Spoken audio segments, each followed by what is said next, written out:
मैं Mala Meena, assistant professor chemistry, LBS government college Kotputli. आज हम आयनिक पदार्थों की विलयता यानी कि सोल्यूबिलिटी ऑफ आयनिक कंपाउंड्स के बारे में अध्ययन करेंगे। तो सबसे पहले हम सोल्यूबिलिटी का अध्ययन करेंगे, सोल्यूबिलिटी के बारे में जानकारी प्राप्त करेंगे। सोल्यूबिलिटी क्या होती है यानी कि विलयता, समान को घोलता है। आयनिक आयनिक को घोलेगा, आयनिक पदार्थ होगा तो आयनिक सॉल्वेंट में घुलेगा, नॉन आयनिक होगा तो नॉन आयनिक सॉल्वेंट में घुलेगा। तो यह आयनिक पदार्थ के बारे में हम अध्ययन कर रहे हैं। तो आयनिक पदार्थ में आयनिक सॉल्वेंट का होना आवश्यक होता है। आयनिक का मतलब होता है ध्रुवीय होना चाहिए, पोलर सॉल्वेंट होना चाहिए, इसके लिए यह आयनिक हो सकता है। जैसे हम देखते हैं कि वाटर इसका बहुत अच्छा एग्जाम्पल है, जो विलायक है उसमें, तो वो भी एक आयनिक जो ठोस होता है उसको बोल सकता है। अब इसमें क्या होता है कि विलायक जो होता है उसके दो पार्ट होते हैं। आयनिक जो विलायक होगा, एक तरफ उसका पॉजिटिव, आंशिक पॉजिटिव और एक आंशिक नेगेटिव। जैसे हम वाटर को देखते हैं, वाटर के अंदर H2O होता है, तो O होता है, उस पर डेल्टा नेगेटिव चार्ज होता है और हाइड्रोजन पे डेल्टा पॉजिटिव चार्ज होता है।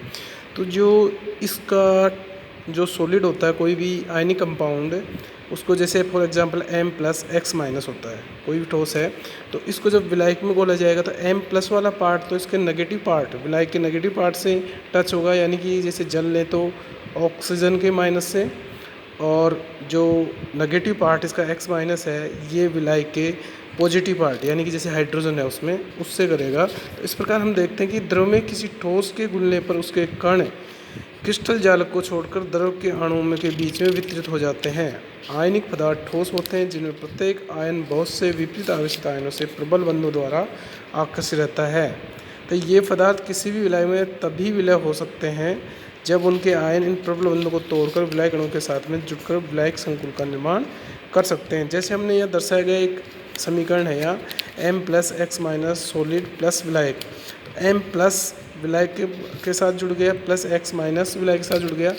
तो ये अभी अपने जानकारी दी थी कि प्लस नेगेटिव के साथ और नेगेटिव पॉजिटिव के साथ जुड़ेगा। इस प्रक्रिया को यदि बंधन की दृष्टि से देखा जाए तो कहा जा सकता है कि विलय होने के लिए आयन अपनी जालक के पड़ोस के साथ बने प्रबल बंध को तोड़कर विलायक अणुओं के साथ नए बंध बनाता है। आयन चूँकि आवेशित होते हैं तो इन्हें घोलने के लिए भी विलायक उपयुक्त होंगे जिनके अणु स्वयं ध्रुवीय हों। ध्रुवीय अणु जैसे H2O, हाइड्रोजन फ्लोराइड में धन तथा ऋण आवेश के अलग अलग केंद्र होने से ये दोनों प्रकार के आयनों, धन आयनों व ऋण आयनों से बंध बना सकते हैं। धन आयन के साथ में विलायक अणु अपने ऋण आवेशित भाग, उदाहरण के लिए जल में ऑक्सीजन, तथा ऋण आयन के साथ धन आवेशित भाग यानी जल में हाइड्रोजन के माध्यम से बंध बना लेते हैं। बंध बनाते समय विलायक से धन आयन की ओर तथा ऋण आयन से विलायक की ओर अणु की और आवेश स्थानांतरित होता है। आयनों के इस प्रकार से विलायकन सॉल्वेशन के कारण उनका आवेश उदासीन हो जाता है। फॉर एग्जांपल, जब किसी आयनिक पदार्थ को जल में डाला जाता है तो बंध बनाने के लिए जल का ऑक्सीजन अपना इलेक्ट्रॉन धन आयन को स्थानांतरित कर देता है, जिससे उस पर धन आवेश की मात्रा कम हो जाती है। इसी प्रकार ऋण आयन से जल अणु के धन आवेशित हाइड्रोजन इलेक्ट्रॉन ग्रहण कर बंध बना देते हैं।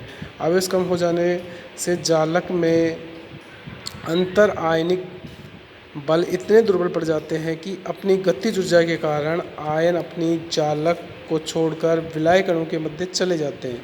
ऐसी प्रक्रिया सोडियम क्लोराइड में भी देखने को मिलती है। जैसे यहाँ हम एक डायग्राम देख रहे हैं, इसमें दिखाई दे रहा है कि आयनिक आवेश को उदासीन करने की जितनी अधिक क्षमता किसी द्रव में होगी वह उतना ही अच्छा विलायक होगा। किसी विलायक के आयनिक आवेश को उदासीन कर सकने की जो क्षमता होती है वह उसका डाइलेक्ट्रिक कांस्टेंट कहलाता है। किसी द्रव के डाइलेक्ट्रिक स्थिरांक का मान जितना अधिक होगा उसमें आयनिक पदार्थ को विलय करने की क्षमता उतनी अधिक होगी। जैसे वाटर का हाई डाइलेक्ट्रिक कांस्टेंट होता है, लगभग 80 आसपास होता है, इसलिए बहुत अच्छा विलायक होता है। इसी तरह किसी विलय पदार्थ के घुलने की क्रिया उसके क्रिस्टल की सतह पर स्थित आयनों से शुरू होती है, क्योंकि सबसे पहले ये आयन ही विलायक के संपर्क में आते हैं, जिस कारण इन आयनों पर एक साथ दो प्रकार के बल कार्य करने लगते हैं। क्रिस्टल के विपरीत आवेशित पड़ोसी आयनों द्वारा सतही आयनों पर लगाया गया आकर्षण आयनों क्रिस्टल में उनके स्थान पर बनाए रखने का प्रयत्न करता है, अर्थात ठोस को अविलय रखना चाहता है। जब कि दूसरे आकर्षण बल जो सतह के आयनों तथा विलायक अणु के मध्य उत्पन्न होता है, आयनों को जालक से निकालकर विलायक अणु के बीच ले जाने का प्रयास करता है, यानी कि विलयन प्रक्रिया होती है। इन दोनों बलों में प्रबल होगा, उसी का प्रभाव पदार्थ की विलेयता पर पड़ेगा। अर्थात विलायक अणु द्वारा लगाया गया आकर्षण बल यदि अंतर आयनिक आकर्षण बल की अपेक्षा अधिक है तो आयनिक पदार्थ घुल जाएगा। इसके विपरीत अंतरायनिक बलों के अधिक बल होने पर पदार्थ अविलय होगा। जब क्रिस्टल को जल में डाला जाता है तो क्रिस्टल की विलेयता की गति सर्वाधिक होती है। जल योजित आयन विलयन में विचरण करते हुए कभी कभी अविलय क्रिस्टल से टकरा जाते हैं। इस टकराव के प्रभावी होने पर आयन वापस क्रिस्टल में प्रवेश कर जाते हैं। इस प्रकार आयन क्रिस्टलीय विलयन में तथा विलयन से क्रिस्टल में आते जाते हैं। धीरे धीरे क्रिस्टल का सतह क्षेत्रफल होने से विलय प्रक्रिया की गति धीमी पड़ने लगती है तथा विलयन में आयनिक सांद्रता बढ़ने से विपरीत प्रक्रिया बढ़ने लग जाती है।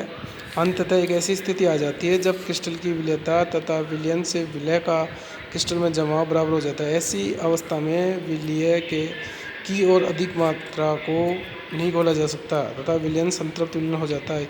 यद्यपि दोनों प्रक्रियाएं अभी भी जारी रहती हैं, लेकिन दोनों की गति समान होते एक साम्य में आ जाती है। विलयता की यह व्याख्या बहुत से मात्राओं में की जाती है। फॉर एग्जाम्पल, आयनिक यौगिक किसी भी विलायक में समान रूप से क्यों नहीं घुलते, विभिन्न आयनों का आयनिक पदार्थों में क्यों नहीं होता, तो एक ऐसी अवस्था में पहुंच जाते हैं या जहां पर इनका साम्य स्थापित हो जाता है और अग्रगति और पश्चगति दोनों समान हो जाती हैं। कुछ आयनिक पदार्थों को विलयता बढ़ती है जबकि कुछ की घटती है, तो दूसरी ओर कुछ आयनिक पदार्थों की विलयता पर तापक्रम का कोई प्रभाव नहीं पड़ता है। तो ऐसे कई प्रश्न हमारे दिमाग में आएंगे और इनको